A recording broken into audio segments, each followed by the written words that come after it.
Enquanto o mundo se anestesia com pílulas para um desconforto da existência, o Dr. Fábio Bekele acende o interruptor do próprio cérebro. E se o remédio do futuro, não for uma substância, mas o despertar da máquina que já habita dentro de nós?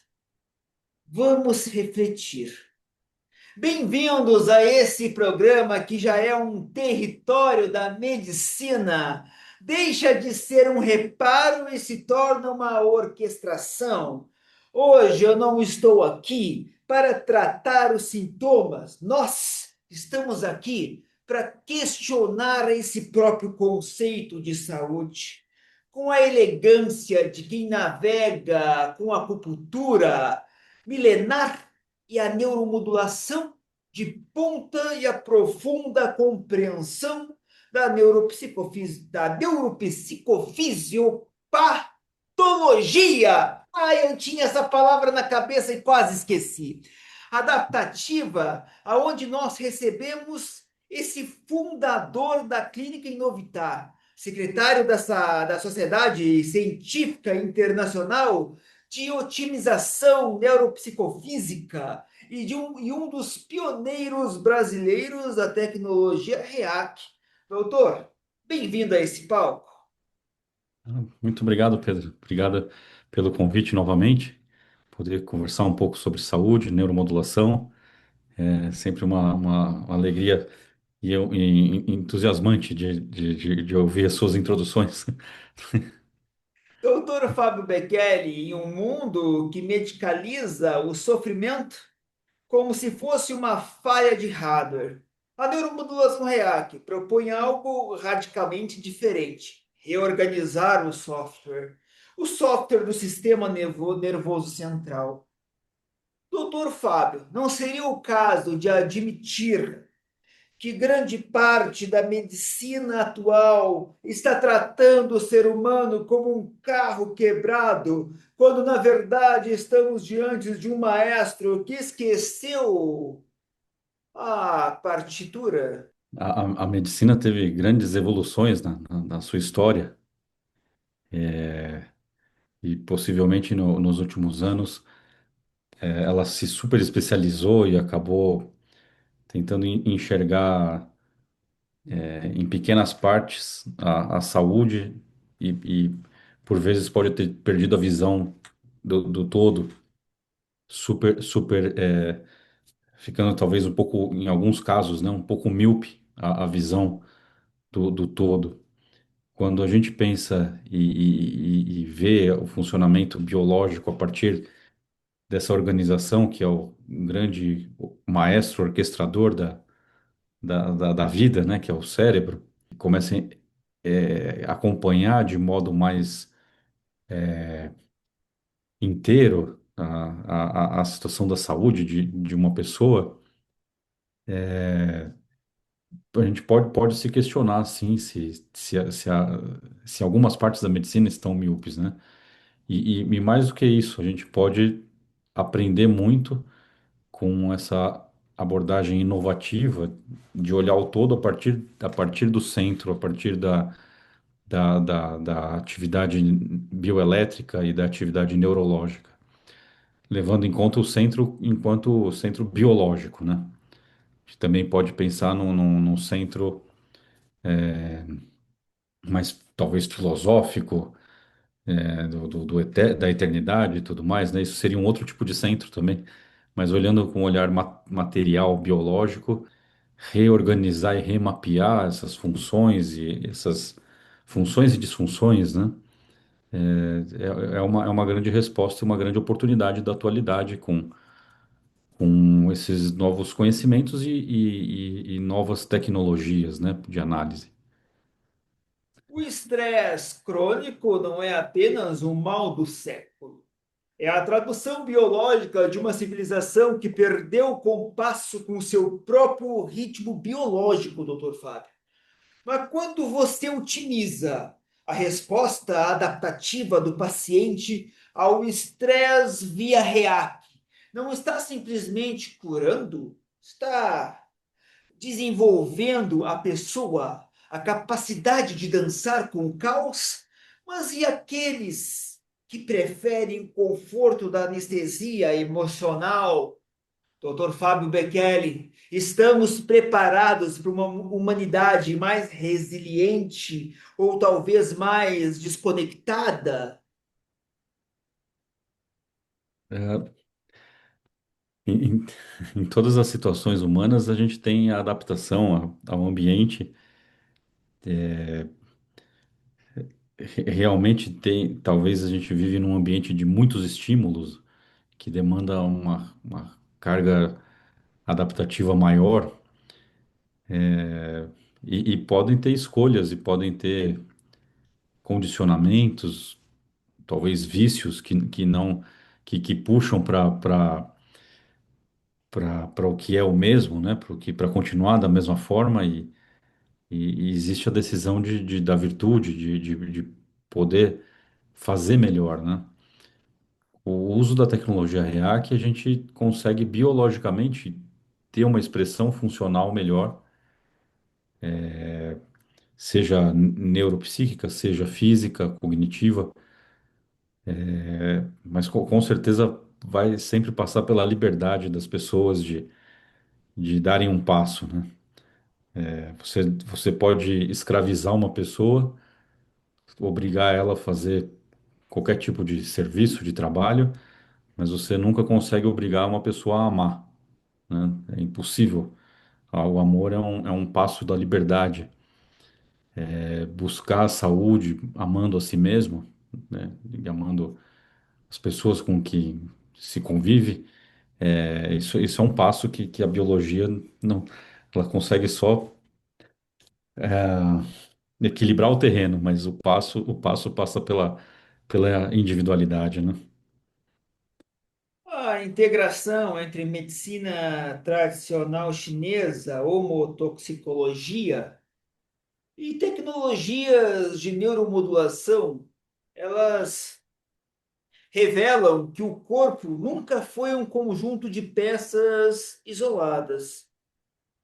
Mas a medicina do futuro, ela será transdisciplinar ou continuará fragmentada, condenando os pacientes a tratar os sintomas enquanto ignora esse maestro invisível que rege essa sinfonia?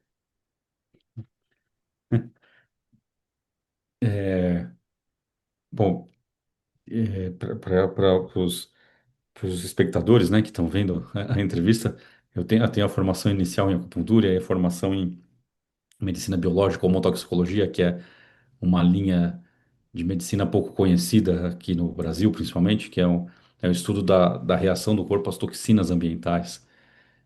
Eu gosto de explicar isso porque homotoxicologia é uma palavra muito, às vezes, etérea, né? Eu me especializei nessa área lá na Alemanha, e, e é uma forma, eu gosto muito do olhar dentro do aspecto temporal em que a homotoxicologia se desenvolveu e cresceu, né? Que é um olhar muito, eu vou chamar cartesiano, dentro de um mapa de possibilidades, né? De deslocamentos, de sinais e sintomas. E em algum momento, essa medicina lá na década de 20, de 40, 60, ela foi chamada medicina do futuro, né? Hoje ela é uma medicina do passado, né? Ela pode ser ainda utilizada e é utilizada por muitos colegas médicos. E eu faço essa introdução porque hoje, olhando a abordagem biofísica, por exemplo, a técnica de neuromodulação, dentre elas a tecnologia REAC, que eu tenho uma grande experiência, muitos olham como a medicina do futuro.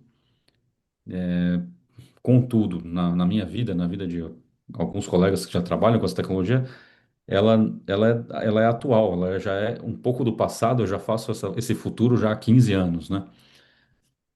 Então eu tenho uma visão do que é futuro, talvez um pouco diferente de quem ainda não conhece aspectos de medicinas mais avançadas e mais modernas, né? Quando se fala de futuro, vai basicamente a gente pensar em inteligência artificial e realmente não é só o futuro, mas também é o presente. Ela vai ser o futuro na medida que ela for ficando mais robusta e confiável e vai ocupar o seu lugar devido, nunca tirando a parte da empatia, né, médica. Isso eu entendo que é insubstituível e já tem algumas pesquisas muito sérias de neurociência mostrando que músicas, por exemplo, produzidas por IA, o cérebro reconhece automaticamente como artificial, né? Não tem o mesmo impacto do que uma música feita até, como sempre foi feita. Eu entendo que a relação humana e a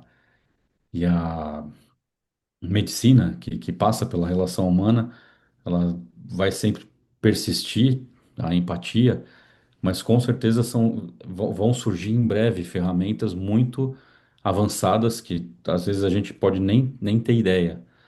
Eu tive uma dessas surpresas agora recentemente com a introdução das novas tecnologias de biomodulação, de modulação da longevidade. Para mim é uma medicina do futuro com certeza, mas já é presente, já é realizável, né? Nos centros que têm acesso a tal tecnologia. E todos isso são adaptações que a gente vai vivendo, a sociedade vai vivendo, e a gente vai procurando desenvolver mais saúde, né, no tempo presente, tendo o olhar pro futuro, né? E com certeza a gente teve grandes avanços aí com os antibióticos, com as cirurgias, com as anestesias, e isso vai continuar, sempre vai continuar avançando, né? Essa semana tivemos boas notícias aí de remédios que prometem, né, ser soluções para doenças a princípio intratáveis, incuráveis. Eu entendo que a medicina do futuro vai passar pela integração com todas essas tecnologias e se articular de tal forma para entregar uma melhor saúde cada vez talvez mais cedo, para quando se tem acesso a isso, né? Por exemplo, com todo o aspecto atual dos estudos avançados em genômica e essas possibilidades todas, né? Então, cruzando os dados e encontrando padrões, que é o que próprio da inteligência artificial faz, né? Que é a calculadora, e integrando com o aspecto humano, com certeza essa é a medicina, ela já é presente, mas ela vai ser. O futuro eu vejo a medicina dessa forma, né? Você combina conhecimento ancestral com inovação de ponta. Como essa terapia por informação biofísica e a prototerapia pode provocar? Como assim? Vamos ser mais provocativo. Isso não é um secretismo, doutor Fábio?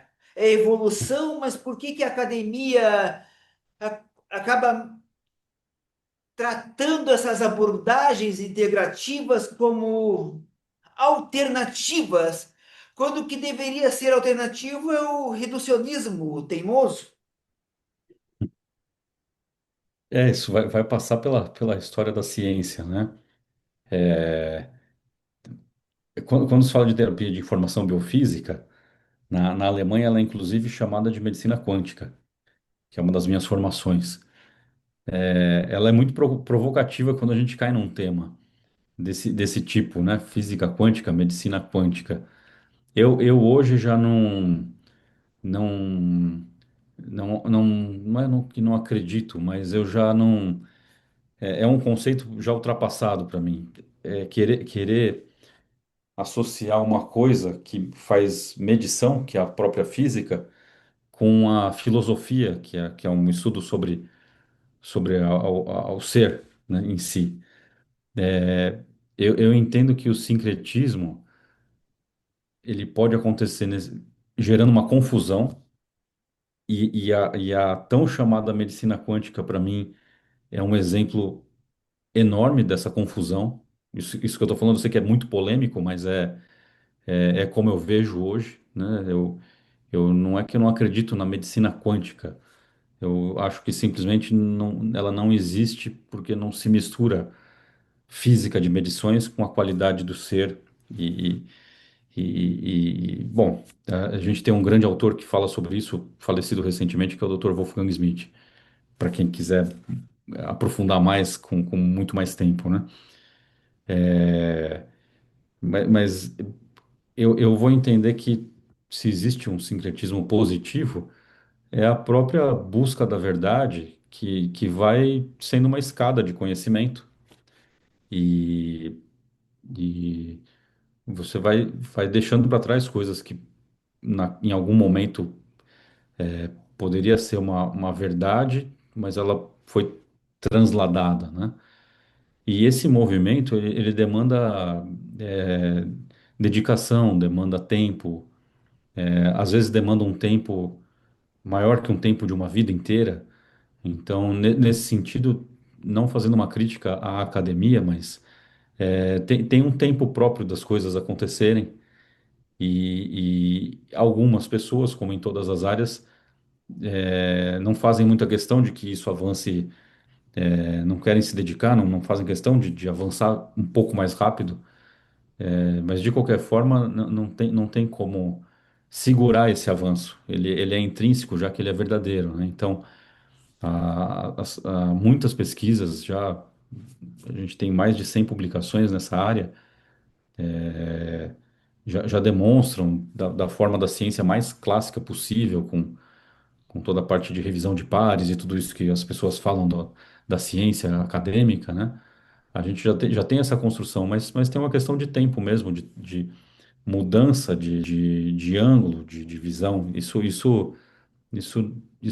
eu acho, não dá para se criticar. Ele é assim que acontece, né? Então, hoje, chega algum paciente querendo um comprimido mágico para curar uma doença. Tomara que um dia ele exista, mas às vezes pode não existir. E o processo em si da cura é o tempo, né? Não vai ter a pílula mágica. A mesma coisa com a visão de mundo que a ciência tem atual, ela progride, ela é imparável essa parte. Ela pode ser acelerada ou retardada, mas ela é imparável, já que a verdade se mostra em algum momento, né? Ela se revela, né? E a ciência acaba sendo um instrumento dessa revelação e isso, não a fonte da revelação, né? Às vezes, citando novamente o Dr. Wolfgang Schmidt, né? Às vezes se confunde o que é a ciência com, com, com o que a gente chama de cientificismo, né? Que é a ideologia da ciência. E uma coisa é a ideologia, outra coisa é a ciência em si feita ali. É a mesma coisa, como eu falei, pode se confundir a medicina quântica, né? Uma coisa é a física quântica, outra coisa é a medicina. Medicina quântica, para mim, é um Frankenstein hoje. Confundir o cientificismo com a ciência, isso também é algo muito atual. E a gente teve muita vivência disso, especialmente na pandemia, que as pessoas falavam em nome da ciência. Não tem um porta-voz da ciência em si, tem os cientistas que buscam revelar a verdade e encontrar os melhores caminhos pelo instrumento científico e não a ciência. Quando ela deixa de ser um instrumento e passa a ser uma ideologia, aí não, a gente está falando de cientificismo e não ciência, né? A capacidade do REAC de modular a atividade elétrica celular sem invasão abre portas, doutor. Abre portas para uma medicina verdadeiramente personalizada. Mas vamos refletir um pouco mais além disso. E se o maior ato revolucionário da medicina não for um novo remédio, mas a devolução ao paciente do controle sobre a sua própria biologia? Essa é uma das propostas terapêuticas das otimizações neuropsicofísicas, né? Acordar a autorregulação. E existem protocolos avançadíssimos hoje. Dentre esses avançados, muitos não são clínicos ainda, eles são experimentais, né? Não é usado no dia. A gente tem protocolos que são clínicos, já amplamente pesquisados, publicados e executados, E existem protocolos que estão no processo de se tornarem clínicos e comerciais, né? São alguns experimentais. Nesse caminho de acordar a autorregulação, a gente tem perspectivas muito boas em medicina regenerativa, em regeneração tecidual, né? Já existem algumas publicações sobre isso, mas isso sim, para mim, é o futuro da medicina. No futuro, teremos muito mais publicações e, com certeza, protocolos clínicos regenerativos que a gente não consegue nem imaginar hoje, em 2026. Mas pode ser que em 2030 isso já seja clínico, já seja o futuro muito próximo. O caminho, um dos caminhos, eu entendo que esse caminho é o que eu dedico a minha vida hoje, que é acordar a autorregulação, acordar a inteligência interna do sistema de se autorregular e de se, entre aspas, autocurar, né? Não descartando outros tipos de abordagens, mas eu estudo especialmente essa. E especialmente essa por atuar na atividade bioelétrica endógena, gerando uma sinalização de autorrecuperação, de autorregulação, ela cumpre a primeira lei de Hipócrates, que é o pai da medicina, né? Que é primo non nocere, né? É a primeira lei, a lei da não maleficência, né? Primeiro, não fazer mal. Essa é uma tecnologia que respeita integralmente essa lei de Hipócrates. Levando tudo isso em conta, esses degraus de conhecimentos acumulados, a gente está muito próximo de ter protocolos, e já tem protocolos clínicos utilizados que entregam esse tipo de tratamento, vamos dizer, né? Não tornando eles exclusivos de que a gente tem uma capacidade de curar qualquer coisa, mas a gente tem uma capacidade de autorregular o sistema básico da vida e isso gerar de forma segura e estável. E isso gera perspectivas clínicas fantásticas, né? Que é o que eu já tenho aí por volta de uns 15 anos já de experiência, né? É um caminho, enquanto médico, muito bonito de acompanhar e de ver as respostas no dia a dia e de poder fazer parte de alguns trabalhos científicos disso tudo, né? Acho que essa é uma missão enquanto profissional, né? Do ser médico. A gente está muito. Bom, tem essas abordagens já acontecendo. Em paralelo, né, as pesquisas dos remédios e tudo mais são importantes também. Cada um tem o seu processo de acontecer, né? Tem o seu processo de se desenvolver, né? Existe um tempo próprio de cada uma das ferramentas, vamos dizer assim, e das abordagens, né? Dor crônica, insônia, transtornos de humor, desempenho conectivo. Todos parecem convergir para desregulações do sistema nervoso central. E se a grande mentira da medicina atual for separar mente e corpo, doutor Fábio? Quando que realmente existe em um único campo informacional que chamamos de ser humano? Eu falei do cartesianismo, né, dos mapas anti-homotóxicos, na homotoxicologia, por vezes fazer essa separação é aí que começa o equívoco, né? E talvez a resposta está lá atrás ainda, lá com Platão, com Sócrates, na visão do cosmos tripartido, né? A gente vai indo para uma dualidade, de uma polaridade, e vai saindo da integralidade, né? Do trino, né? Do trinitário, né? Espaço, tempo, eternidade, né? Do mundo eterno, intermediário e atual. Então, acho que mais do que a dualidade mente e corpo, tem a integralidade mente, corpo e alma, né? Eu acho que é uma solução de sair da polaridade é pôr um a mais aí e integrar tudo com a dimensão, vamos dizer, eviterna, né?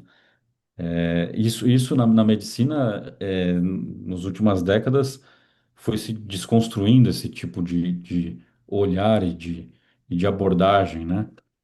Indo para uma visão talvez mais materialista, com todas as suas vantagens, vamos dizer, louvores de se conseguir uma coisa tecnicista, né?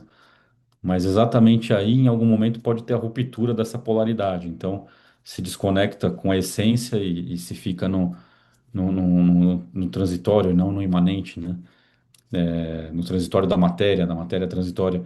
Isso, com certeza, traz alívio. Por exemplo, tem remédios que aliviam, mas não curam. Felizmente, eles existem, já que nem sempre a gente consegue curar, mas a gente tem que ter a obrigação de procurar, pelo menos, confortar e aliviar quando necessário, quando possível, né? Toda abordagem pode ter o seu benefício diante do ser humano e do sofrimento humano. Aí vão ser, não quero dizer camadas separadas, mas níveis de realidade que se interconectam e podem ter tratamentos específicos para específicos níveis. Aí é uma eu gosto muito da transdisciplinaridade, principalmente a partir do professor Bassarab Nicolescu e do Stephanie Lupasco, que é um grande filósofo, fala do terceiro incluído. Ele vai falar ali bastante de níveis de realidade, subjetividade, existem níveis de consciência. Tem horas que, felizmente, a cirurgia é o melhor caminho, na sua maior da materialidade possível, com o melhor anestesista e anestésico possível para aquele procedimento, para aquela realidade.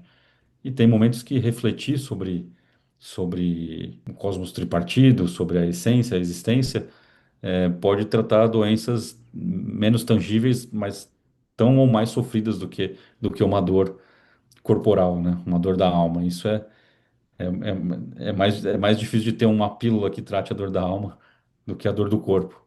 E por vezes as pessoas se anestesiam com substâncias listas e ilícitas que afastam um pouco esse estado de consciência doloroso do sofrimento mais profundo, né? Isso é algo muito atual e muito materialista também, né? Já que eu entendo que os sintomas são sinais, né? São, são